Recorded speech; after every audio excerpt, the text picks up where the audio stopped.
So, hello mga ka-pigeon! Welcome back to my channel. And may kasama po ako ngayon. Hindi nyo po siya nakikita.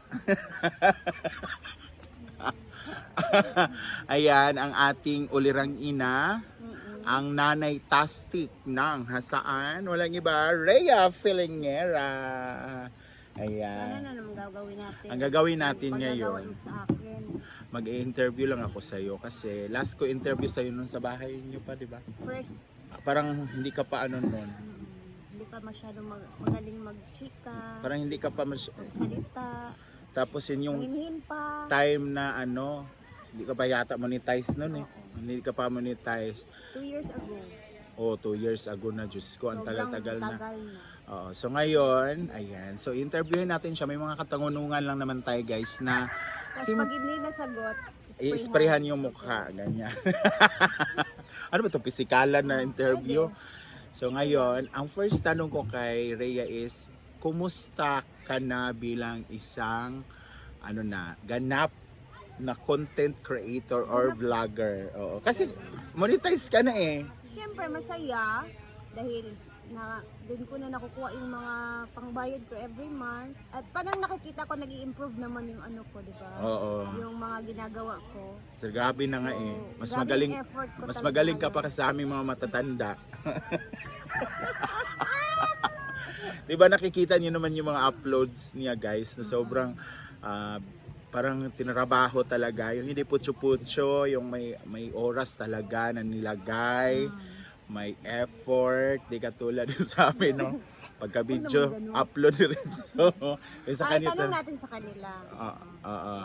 Or sa'yo. Comment down below guys kung rate 1 to 10, ano na ba kagaling si Rhea sa pagdating sa vlog? Oh. Hindi pa naman talaga ganun. Hindi, Ano lang ang galing. siya. Ang galing nga ng mga ano mo, yung mga montage mo eh, Sakto mga lang. ganun eh. Yun lang.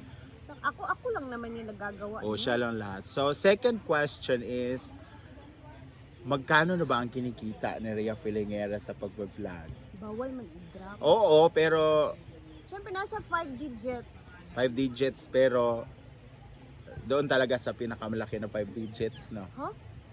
When you say pinakamalaki na 5 digits, nasa Oo. 90, 70, 80, Oh, mga ganon. Oo. Oh.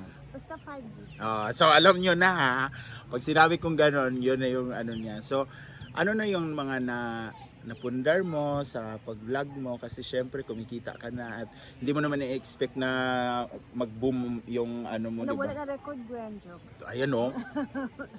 Diba, ano na, yung parang Mga napundar ko. grabe pa yung iyak mo kasi nawala yung Kasi na-feel sa ko page talaga. mo, nawala. Tapos ito lang talaga yung inasahan mo yung sa YouTube. So, ano na yung napundar mo?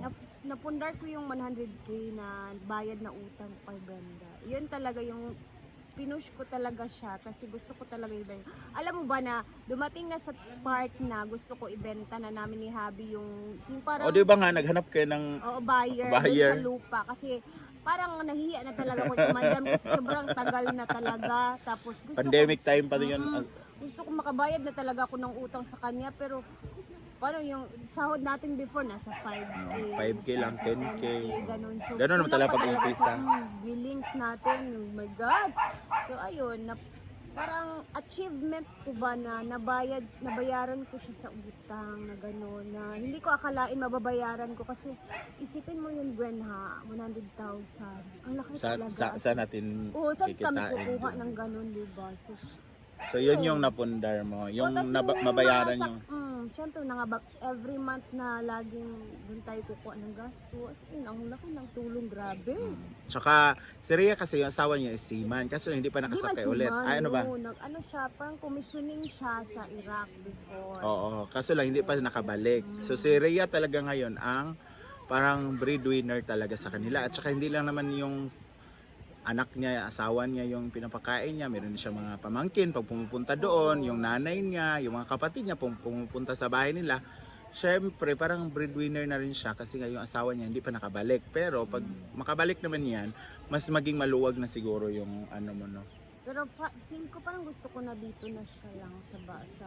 Okay. Parang, oo, Nandito kasi lang siya. magagamit mo kaya rin naman, pa, magagamit mo rin naman siya mag, ano, no? Oh, grabe, anong class niya? Magagamit mo siya yung sinasasakyan mo. Hindi, kasi nagdadrive ng motor yung asawa niya. Oo, magagamit mo habang siya. kaya pa, pwede naman na dito lang muna. Oh, kasi at least buo pa yung family. At least nagkikita kami, magkasama kami. At saka tumutulong naman siya sa konti vlog lang. mo, di ba? Kasi Oo, pag syempre, namimili laki ka, ng tulong mo nun. ikaw siya tagabuhat, di ba? Mm. Tsaka yung Kasi kita support din naman ng talaga siya. yung pagmumotor niya, at least naman din. Nakakatulong O, din. counterpart kasi din pag sa'yo. naubusan kami ng pera, doon talaga. Oo, kasi yung vlogging talaga, hindi na naman tayo masasabi nga ngayon malaki yung Oo, kita mo. hindi Next month, talaga. hindi naman ganoon din kalaki. Syempre, bumababa yung 50 talaga yung vlogging. So, ngayon, may kita ka na. Ano pa yung gusto mong ma-achieve sa buhay? Gusto ko magkaroon ako ng sarili kong lupa. Meron naman lupa. Di ba sila. mayroon naman kayo? Yun kasi, gusto ko yung parang pawis ko talaga. Yung Kasi sa'yo. yung kay Habi, ano niya yun ipon namin yun sa pagtatrabaho niya sa ibang bansa. So, hindi ko man yun matatawag na Sa'yo. sa akin. Hindi Sa'yo naman lang pwede kasi. ganun. Oo. Gusto ko yung akin talaga na pawis at dugo, char. Oo. At saka kahit na nga paso-paso na sa pagluluto. Kahit hirapan na, yan, laban lang. Oo. At saka, guys, hindi ba makitaan si Rhea? Siguro napapagod din naman siya, pero hindi namin siya nakikitaan dito pagdating kasi alam mo yung pagdating dito may bitbit na siyang lutuin ko to para i-vlog o di kaya wala siyang dalang magtaka ka na lang doon sa arawan. Ewan ko kung anong pinagbibidyohan niya, kahit bulaklak binibidyohan niya. Sabi ko nga minsan na may giuto ba to si Rhea kasi talaga siya, grabe yung passion niya sa pagbablog. Yes. Lalo na nung kumita na siya ng malaki-laki, parang gusto niya na niya talaga, ma-achieve niya every month na yung tina-target niya every month, makukuha niya talaga. At isipin niyo guys, isa lang yung nagsisweldo sa kanya. 'Di ba? Minsan doon sa kabila may stars, minsan wala. So dito talaga siya sa YT Naka-focus talaga. Oo. Sa lahat kasi, kami kasi nakapokus na kami ngayon sa Facebook. Pero siya talaga hindi niya iniwanan talaga simula umpisa. Oo. So, doon kasi ako nauna talaga. Tapos di ba timing nawala yung page ko, noong unang page. So, mas na-focus pa talaga ako sa YT ng ilang years. So, ngayon ayan na nga, gusto mo pang gumanda yung pagbablog mo. Diba, kasal naman kayo ng asawa mo? Hindi pa. So, may plano din kayo? Siyempre meron. Para sa kaibigan yan. For the future. Dapat makasal talaga. So, kailan yung balak nyo? This year? Next year? Or after 5 years? Ganon. Siguro mga after 5 years, hindi lang natin diretsain. Depende yan sa budget natin, ang mga ipon, gano'n. So, ngayon, nag-iipon ka na no? Oh, Uy, ang galing ni Rhea ng start pera. Magano ng pera talaga. Noon pa yan, Gwen. Talaga. Parang ang galing niya sa pwede na talaga siya maging nanay. Kasi nga, hindi, marunong na talaga siya, wais. Alam mo sa palengke, panay hingi ng tawad sa mga binibili niya. Yung naman, yung discount naman, gano'n. Siyempre So, dapat yan. pang nanay talaga yung niya. So, napakaswerte ni Mark sa kanya kasi hindi na maganda. Ha? Yan na nga, namuti na yung book natin. Ang ganda ng skin. Ay, taray, oo. Diba, Hindi na maganda na, tapos marunong pa sa pera. So parang ay, dyan na in love si Mark sa akin. Yung paghawak ng pera talaga. marunong ka kasi talaga, no. Dyan siya na sa akin. So anong masasabi mo sa grupo na pinasukan mo, itong social climber, na iba ba yung buhay mo or Oo, syempre. ano bang masasabi mo sa social climber mo na? Syempre, laki ng tulong ninyo sa akin. Sobrang thank you, lalong-lalo kay Madam. At ayun, dami kong napatunayan din sa sarili ko na napasok ako sa grupo na to. Na kahit babae O ka, kahit babae ako, syempre tinanggap din ako ng mga viewers, mga subscribers and followers, diba? Alam mo, dumaan din ako sa mga bash noon, hindi pa ako talaga nakikilala, naiyak ako, ang dami kong pinagdaanan din. Kasi sobrang thank you na meron akong napatunayan sa sarili ko. kay Madam, ano masasabi mo? Lahat ko na ata nasabi sa kanya pero hindi pa matapos-tapos yung thank you. Basta thank you lang yung masasabi ko sa kanya. Hindi ako saba ba ni Amang?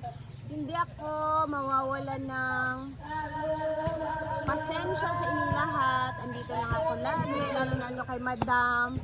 And basta mahal na mahal ko sila. And ang paninindigan ko yung pagiging social finance. Di ba? Di ba? Sincere yun. So, Totoo yun. thank you so much, Mang, na pinaunlakan mo ako ngayon sa I interview love you, ko. Gwen. 2 years na hindi ka, kasi gusto ko siya i-backgrade. Sabi niya, na-backgrade mo na ako nung ano eh, kasi natatakot siya, baka daw may makita tayong ano na naman sa bag niya. So, thank you so much dahil ambush lang talaga to na interview. Nag-i-edit siya, guys. Ayan, oh. Diretso lang Nag-i-edit ambush na siya. to. Tapos inambush ko na siya kasi nga cut off na, tapos 'di ba? Di ba tayo umabot sa quota? So at least 'di ba?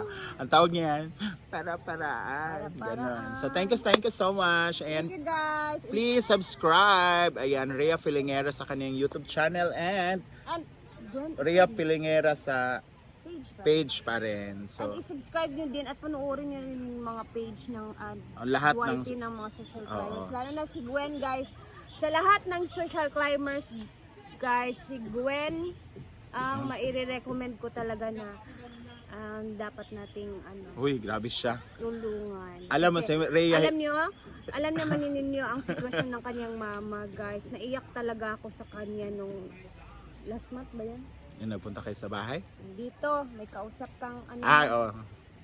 So thank you so much, Mang. Alam mo yan na si Rhea hindi siya sweet na tao sa amin, pero makikita mo sincere siya kasi nga nung nakita niya ako umiyak, para siyang sabi niya, "Hay, parang gusto niya akong yakapin." Kaso lang hindi niya ako kayang yakapin kasi ang laki-laki ko, ang liit lang naman ng mga kamay niya.